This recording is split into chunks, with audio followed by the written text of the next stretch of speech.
ګرانو کتونکو سلامونه کوم. علف خان شیرپوه یم، کیمرامین ناصر یاسر خان دی. دا مهال زه جوډیشل کمپلیکس شاته موجود یم، مردان روډ باندې، چېرته چې د عوامي نیشنل پارټۍ په حکومت کې د دغه پولیس لین بنیاد ایښودی شوی دی. د دغه پولیس لین نه باقاعده قلا راتاو شوې ده. موږ هم د دې پولیس لین نه تواب وکړو، تو راتاو شو تی، خو څوک په نظر رانغلل چې موږ دننه ورغلی وي او دننه هم درته صورت حال ښودلی وي. ګرانو کتونکو، 12 کاله شو.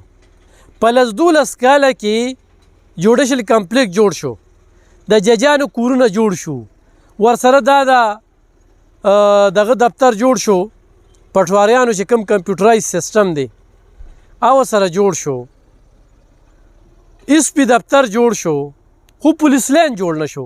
تاسو ته دا پته ده چې 400 پولیس چې کوم دی دې وخت په یو میل کې او هغه میل کې چې هغوی ته کوم سهولیات دي نو هغه د نش برابر دي، هلته کې ژوند کوي. د دې سره به یو د علاقه باده شي او یو به پولیس چې کوم دی نو ډېر محفوظه شي.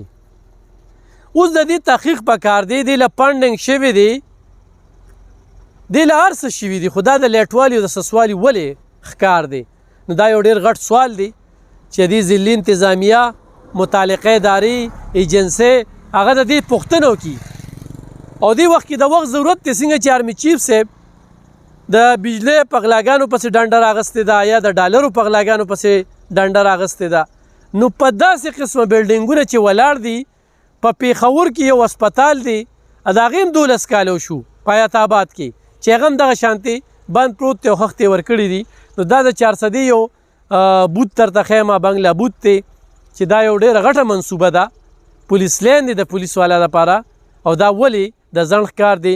دې کې د پولیس تالاب سرانو خو هم کمزوری دي، نو د هغوی نه هم تحقیق پکار دی چې ولې دا کار د ځنډ کار دی. دا یو ډېره لویه منصوبه ده او د دې هغه سر ته چې لاړ شي بیا هغه سر ته لاړ شي، نو دا ډېره غټه منصوبه ده. دې خواته وګورئ، دا جوډیشل کمپلیکس چې کوم دی نو جوړ شو، دا مکمل شو، خو مجال شته خو دا مکمل نه شو.